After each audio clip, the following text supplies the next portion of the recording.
ওই ঘরটা ওর আর ওর স্বামীর ছিল। ওর স্বামী চলে যাওয়ার পর শুধু ওর অধিকার।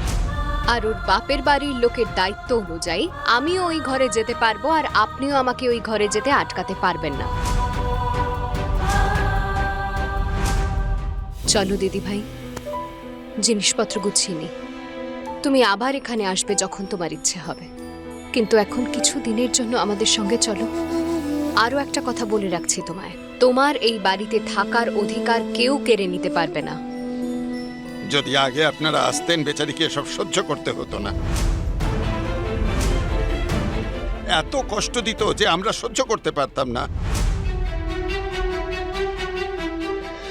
আপনারা তো বিভীষণের থেকেও কম নন। আমাদের বাড়িতে দাঁড়িয়ে আছেন আর আমাদেরই বদনাম করছেন। আপনারা যেটা করেছেন তার বদনাম তো হবেই, সেটা সুখ্যাতি তো করতে পারি না, তাই না? বৌমা, তুমি তোমার বাপের বাড়ি যাও, সেখানে গিয়ে কয়েকদিন কাটাও। এখানে তুমি টিকতে পারবে না। আমরা তোমার প্রতিবেশী, সব জানি, সেই জন্যই বলছি। কি করতে পারি আমি?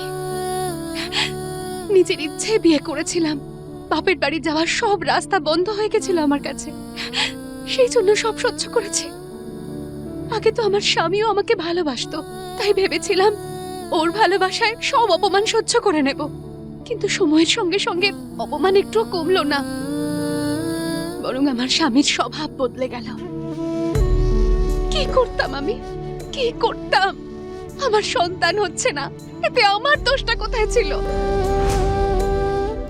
ডক্টর জানিয়ে দিয়েছিলেন যে আমার স্বামী কোনোদিনও বাবা হতে পারবে না।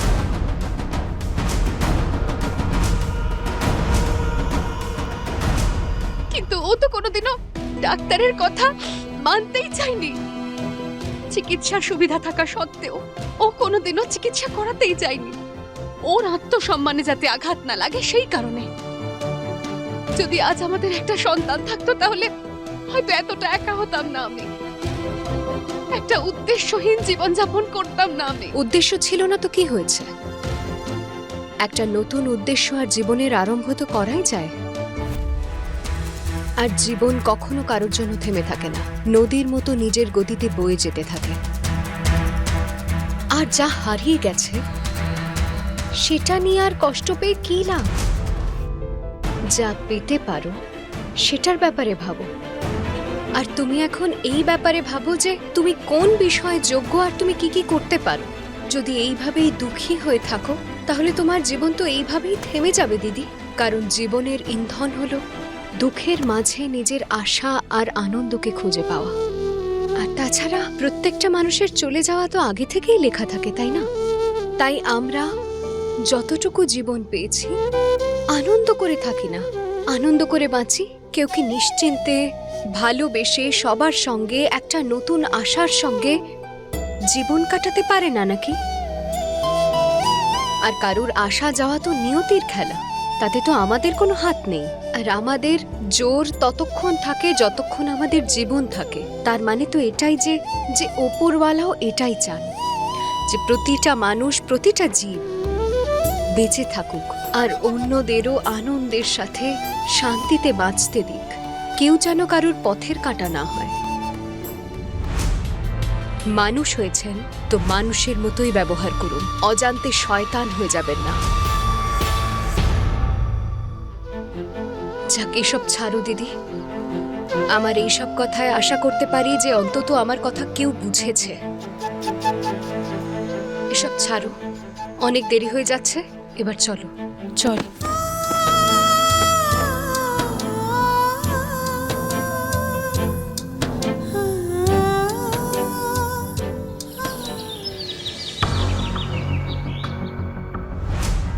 আমি তো খারাপ, ছলচাতুরি করা তো আমার স্বভাব।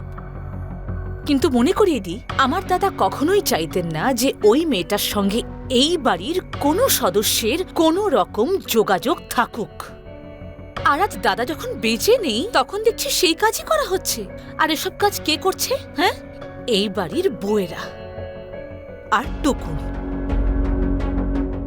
বৌদি, এ বাড়িতে যা কিছু হচ্ছে সেটা কি ঠিক হচ্ছে? বৌমারা সমানে ভুল করে যাচ্ছে, আর দিদি তুমি চুপচাপ বসে আছো। ঠাকুরজি কি করেছে কি করেনি তাতে আমার কিচ্ছু এসে যায় না। আর ঠাকুরজি যা করেছে তার ব্যাপার, কিন্তু এই মুহূর্তে যা হচ্ছে এরকমই চলতে থাকবে। বৌদি, তোমাকে তো উত্তর দিতেই হবে। আমাদের বাড়ির বৌমারা কাউকে জিজ্ঞেস না করে তোমার মেয়ের ওখানে চলে গেল। দাদার শেষ ইচ্ছার কি কোনো মূল্য নেই? ঠাকুরপো, আমি কি ওদের যাবার জন্য অনুমতি দিয়েছিলাম নাকি আমি ওদের যেতে বলেছিলাম? বলিনি না? আরে তুমি পারমিশন দাওনি, কিন্তু যেতেও তো বলোনি। দুটো ব্যাপার তো একই, তাই না? একই তো। এবার একটা কথা বলো, এই বাড়ির বৌমারা যে এত বড় অপরাধ করেছে তার জন্য শাস্তি দেবে না ওদের? তো কি শাস্তি দেবো আমি? টুকুন স্ব ইচ্ছায় ওদের ওখানে নিয়ে গেছে, তাহলে টুকুনকেও বাড়ি থেকে বার করে দিই আমি? এই কথাটাই যদি আমি বলতাম তাহলে তুমি কি এটাই বলতে? তুই আর তোর মা এখনো এই বাড়িতে রয়েছিস। তোর মা যে অন্যায়টা করেছিল, অন্যায় তো কম, যে জঘন্য কাণ্ডটা করেছিল তারপরে তো তোর এই বাড়িতে আছিস। এত বাজে একটা কাণ্ড করার পরেও তোর মা একটা শব্দ উচ্চারণ না করে, একটা কথাও না বলে, সেটাই ভালো হবে। আমি তো কিছু করিনি দিদি, আমি তো বলতেই পারি, আর প্রশ্ন করাটাও আমার অধিকার। তোমাদের যা বলার তোমরা বলো, আমি কাউকে বাধাও দেব না আর জিজ্ঞেসও করবো না যে কেন বলছো, কিন্তু ওদের ভুলের কথা আমার সামনে তোমরা বলো না। বৌদি, এসব কিছু চলতে পারে না। আরে যে যার ইচ্ছে মতো কাজ করবে, আমাদের সেটা মেনে নিতে হবে? এটা হতে পারে না। ওরা যা ইচ্ছে কাজ করতে পারবে না। দেখো, দিদি ভাইকে আমিও ভালোবাসতাম আর ওনাকে এখনো ভালোবাসি, কিন্তু মা, আমাদের তো এটাও মনে রাখতে হবে যে দিদি ভাই এতদিন আমাদের সঙ্গে কোনো কন্ট্যাক্ট করেনি। তুমি ভেবে দেখো, ওর স্বামী মারা গেছে, এই কথাটাও আমরা ওর প্রতিবেশীর থেকে জানতে পেরেছি। দিদি তো আমাদের বলেনি, ও তো বলতেই পারতো। আর এমনি তো আমার মনে হয় বৌদিদের আর অহনার ওখানে যাবার কোনো দরকার ছিল না। আর টুকুন দাদাই বা ওদেরকে ওইখানে কেন নিয়ে যেতে গেল? এটা তো টুকুনি বলতে পারে, আসার পরে জিজ্ঞেস করো ওকে। হ্যাঁ, আচ্ছা শোনো মা, মা, এই কথাটা তুমি আর আমি খুব ভালো করেই জানি যে প্রত্যেকটা বিষয় অহনাকেই দোষ দেওয়া হয় এই বাড়িতে। আর এমনটা তো নয় যে অহনা সবকিছু নিজেই করে, সব নিজের ইচ্ছেতেই করে। এখানে প্রত্যেকটা মানুষ আলাদা, প্রত্যেকের নিজের ইচ্ছে, নিজের ডিসিশন থাকে। আর অহনা কাউকে জোর জবরদস্তি করে না, ও তো কারোর হাত ধরে কিছু করিয়ে দেয় না, তাই না? সবাই নিজের নিজের ইচ্ছেতেই করে। আর এই কথাটা আমি এই কারণে বলছি, কারণ আমি জানি তোমরা সবাই অহনাকেই দোষ দেবে, আর আমি চাই না এমনটা হোক। এতে অহনার কোনো দোষ নেই, আর যদি ভুল থাকেও তাহলে ওর একার নেই। এখানে সবাই রয়েছে, তাই তাদের দোষটাও কিন্তু সমানই। অহনা যদি বলে টুকুনদাকে নিয়ে যেতে, তাহলে টুকুনদাও কোনো বাচ্চা না যে ও বলল আর পেছন পেছন চলে গেল। ওরও তো ইচ্ছে ছিল, তাই না? এতে তাই সবাইকে বলে দিলাম, অহনা ফিরে এলে কেউ ওর ওপর আঙুল তুলবে না। কিন্তু অহনাকে কিছু বলার আগে একবার এই কথাগুলো ভেবে দেখো। আরে ছোটু, তুই এসব কি বলছিস নিজের বউকে বাঁচানোর জন্য? হ্যাঁ, বউয়ের আঁচল ধরা হয়ে গেছিস তুই। দেখো কাকি, তোমার যা ভাবার তুমি তাই ভাবতে পারো, কিন্তু এতে শুধুমাত্র অহনার কোনো ভুল নেই। বাকিরাও সমানভাবেই দায়ী। আর যদি অনুশাসন দেখাতে হয়, সবার উপর সমানভাবে দেখাবে তুমি, শুধু অহনাকে নয়। আমার মেয়ের জীবনে এত বড় দুর্ঘটনা ঘটলো, আমি কাউকে ফোনও করিনি বা কারোর কাছ থেকে কোনো খবরও জানতে চাইনি। আর আমার বৌমারা যখন ওর সাথে দেখা করার কথা বললো, আমি ওদেরকে একদম বারণ করেছিলাম। কিন্তু এই ব্যাপারে তোমরা আমাকে দোষী সাব্যস্ত করছো কেন? তার মানে ওরা তোমার কথাও শোনে না? হ্যাঁ, যেমন তোমরাও আমার কথা শোনো না। তুমি তো আমার থেকে বয়সে ছোট, কিন্তু তুমি কি কখনো আমার কথা শুনেছো? আর তোমার ওই ছেলে, ও তো আমার কথা শোনেও না আর আমার কথা মানেও না। তুমি তো আমার মতের বিরুদ্ধে গিয়ে না জানি কত কিছু করতে থাকো। আশা করব দ্বিতীয়বার আর এই কথা আমাকে বলতে হবে না। কিন্তু দিদি, আমি তো সবসময় তোমার কথাই শুনেছি। আর ওই যে তোমার হাঁটুর বয়সী মেয়েরা, আমাদের বৌমারা, ওরাও তোমার কথা শুনছে না, অবজ্ঞা করছে। এই সংসার আমার আর ভালো লাগছে না, আমি আর পারছি না। করে নাও যা যা ইচ্ছে তোমাদের। অনেক রক্ত ঝরিয়েছি আমি এই পরিবারের জন্য। বৌদি, তুমি এত কথা শোনাতে পারো না? বলো তো, এই বাড়ির বউদের কে মাথায় তুলেছে? তুমিই তো। তোমার জন্য আজ ওদের এত সাহস বেড়ে গেছে, তোমাকে জিজ্ঞেস না করে যা ইচ্ছে তাই করে বেড়াচ্ছে, তাও তুমি এসব কথা বলছো? তো আজকে তোমার মনে হচ্ছে যে আমি আমার বৌমাদের মাথায় চড়িয়েছি, ওদের ছাড় দিয়েছি? জেঠিমা,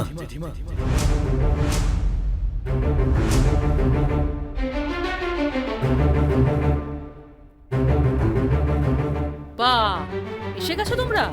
ভালো হয়েছে এসে গেছো। দেখো তোমাদের কাজকর্মর জন্য কত খারাপ খারাপ কথা আমাকে শোনানো হচ্ছে। তোমরা যা কিছু করেছো নিজেদের মত অনুযায়ী করেছো। বলো কেন গেছিল ওখানে? আর যখন আমি তোমাদের ওখানে যেতে বারবার বারণ করেছিলাম তাও তোমরা গেছিলে। তোমাদের ওখানে যাবার জন্য সবাই আমাকে দোষী ভাবছে, বলছে যে আমি তোমাদের ছাড় দিয়েছি, আমি তোমাদের মাথায় চড়িয়েছি। তোমরা যদি নিজের মর্জি অনুযায়ী ওখানে যাও তার দায়ও কি আমাকে নিতে হবে? মা, মিলি ওখানে যে অবস্থায় ছিল, আমরা যদি না যেতাম তাহলে হয়তো কোনো অনর্থ ঘটে যেত। আমরা চিরকালের মতো মিলিকে হারাতাম মা। হারিয়ে ফেলতাম, সর্বনাশ হয়ে যেত। এসব কি বলছো তুমি? কোথায় মিলি? আমাদের সঙ্গে।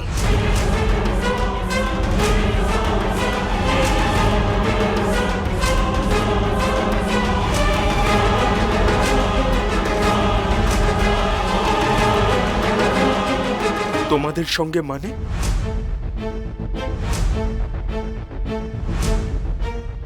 দাদা যেসব কাজ পছন্দ করতেন না আজ সেসব কাজই করা হচ্ছে। ওই মেয়েটাকে আবার তোমরা এই বাড়িতে নিয়ে এসেছো।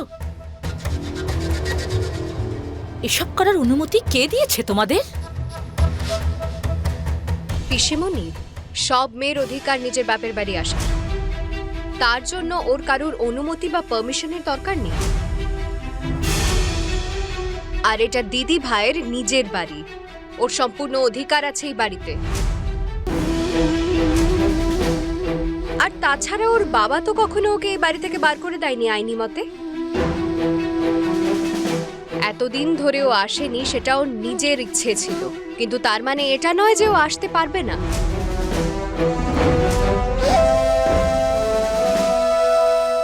দিদি ভাই,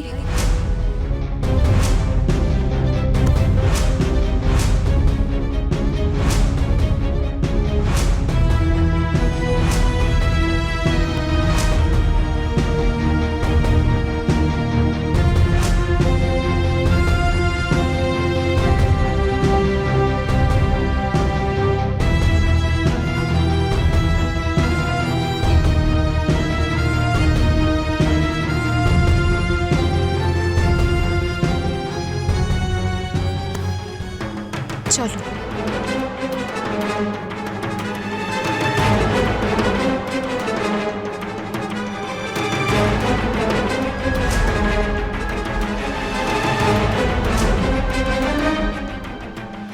মা,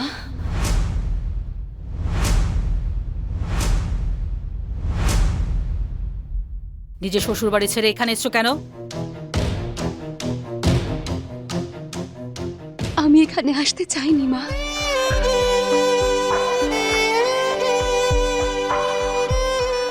মা, এখন এই সমস্ত কথা বলা কি দরকার? আপনার নিজের গর্ভের সন্তান ও সাদা শাড়ি পরে দাঁড়িয়ে আছে। এত বড় দুর্ঘটনার বোঝা নিজের মাথায় রয়েছে। আপনি কি এখনো নিজের মেয়ের সঙ্গে এভাবে কথা বলবেন? আমাদের শাশুড়ি মা তো নিশ্চয়ই এরকম নন, তাই না? অন্য কেউ যদি এরকম কথা বলে তো আমাদের কিচ্ছু যায় আসে না, কিন্তু আপনার ব্যাপারটা তো আলাদা মা। আর আজ আপনি এসব কথা বলে আমাদের এই ধারণাটা পাল্টে দেবেন না মা। মা, তুমি একবার মিলির দিকে দেখো, কি অবস্থা বেচারির। কি ব্যাপার? ভালোবাসার ভূত কি পালিয়ে গেছে?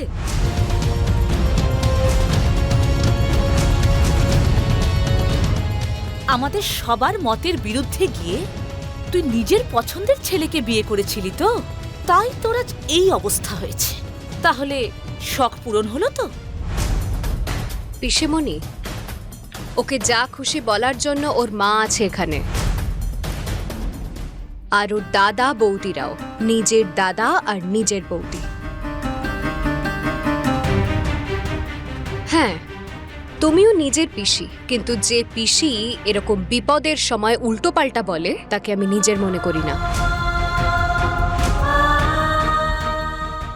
কেন আমাদের বাড়ির সব ব্যাপারে প্রতিবার তোমার কেন নাক গলাতে হয়? হ্যাঁ, কেন সকলকে ভুল বোঝাচ্ছ? কোন অধিকারে তুমি এইসব কাজ করছো? পল্টুদা,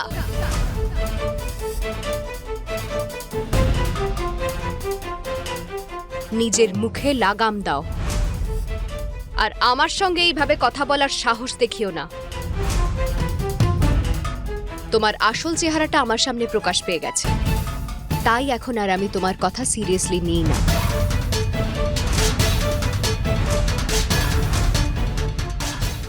ছোট বৌমা, এখন এসব বড় বড় কথা বলা বন্ধ করো। আমি তো তোমাকে কিছু বলিনি কাকাবাবু, আর তুমিও এমন কোনো কাজ করনি যে তুমি আমার চোখে ছোট হয়ে যাবে, যেমনটা পিসিমণি আর ওর ছেলে করেছে।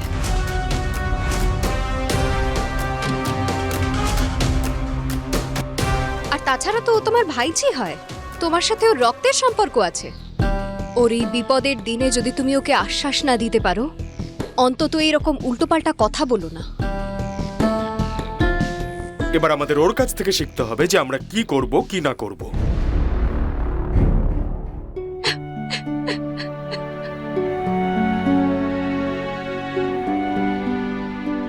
এই জন্যই আমি এখানে আসতে চাইনি। কেন তোমরা আমাকে এখানে জোর করে নিয়ে এলে?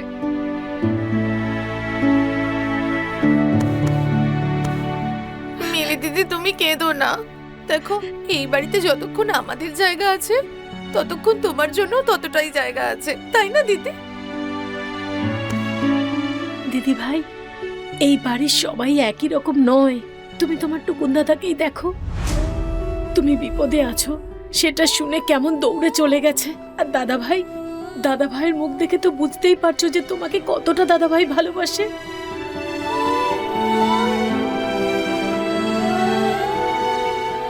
আমার তো মনে হয় যে অর্জুন ঠাকুর দিদি ভাই এখানে থাকবে কি না তার সিদ্ধান্ত একমাত্র মা নিতে পারে। তুমি এর মধ্যে আমাকে টেনো না প্লিজ। ছোটু, তুমি এখন বড় হয়ে গেছো, বোঝদার হয়েছো। ও তোমার নিজের বোন হয়, আজ সমস্যায় রয়েছে। ও শ্বশুরবাড়ির লোকেরা ওকে ওখানে থাকতে দিচ্ছে না, তাহলে ও কি করবে? জোর করে ওখানে থাকবে? তাতে কি হবে? শান্তি পেয়ে যাবে, ও সুখ পেয়ে যাবে। আজকে এই দুঃখের দিনে আমরা যদি ওকে নিজেদের থেকে দূরে সরাই, তাহলে সেটা ঠিক হবে না। কি করবে ও? কোথায় যাবে বেচারি মেয়েটা? আমি মানছি যে দিদির ভুল হয়েছে, ও বাড়ির সবার বিরুদ্ধে গিয়ে বিয়ে করেছিল, কিন্তু ওর এই ভুলের খেসারত কি ওকে সারা জীবন ধরে দিতে হবে?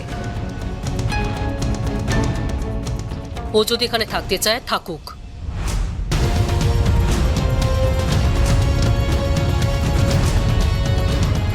ওকে বলে দাও যে আমার সঙ্গে কথা বলার চেষ্টা না করে। আমি ভুলে যেতে চাই যে আমি ওর মা। আমি তো ভুলেই গেছিলাম। আমি পুরনো স্মৃতিকে আবার মনে করতে চাই না। ওকে বলে দাও যে আমার চোখের সামনে থেকে যেন বেরিয়ে যায়। মা, খবরদার, তুমি যদি আমাকে মা বলেছো।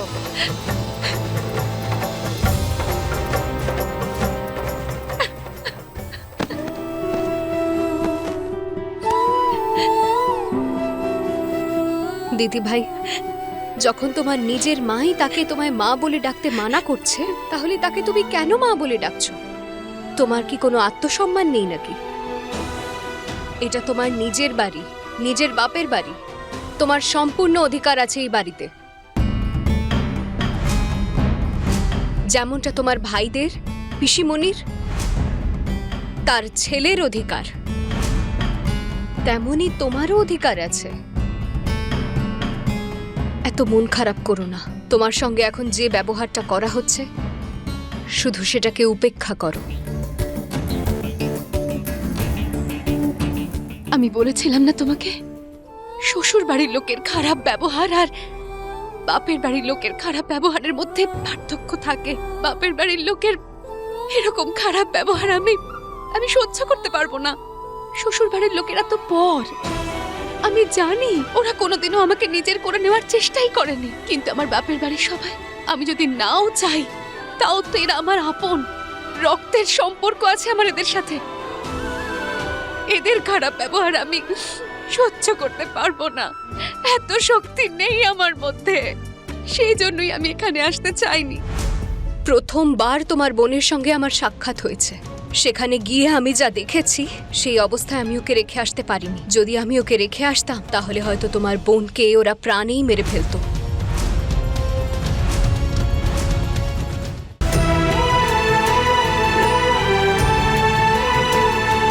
তোমাকে কে জোর করে এখানে নিয়ে এসেছে মিলি? আমি নিয়ে এসেছি কারণ আমার রক্ত এখনো ঠান্ডা হয়নি। আমার নৈতিকতা আর ভিতরের মনুষ্যত্ব এখনো বেঁচে আছে।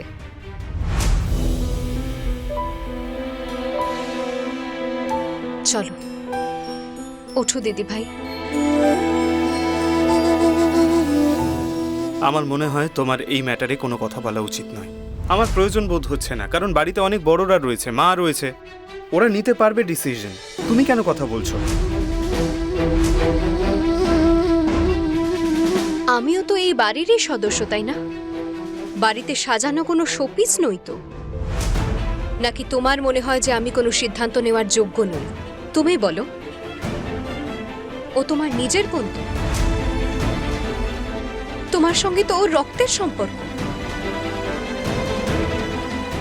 প্রথমবার তোমার বোনের সঙ্গে আমার সাক্ষাৎ হয়েছে। সেখানে গিয়ে আমি যা দেখেছি সেই অবস্থায় আমি ওকে রেখে আসতে পারিনি। যদি আমি ওকে রেখে আসতাম তাহলে হয়তো তোমার বোনকে ওরা প্রাণেই মেরে ফেলতো।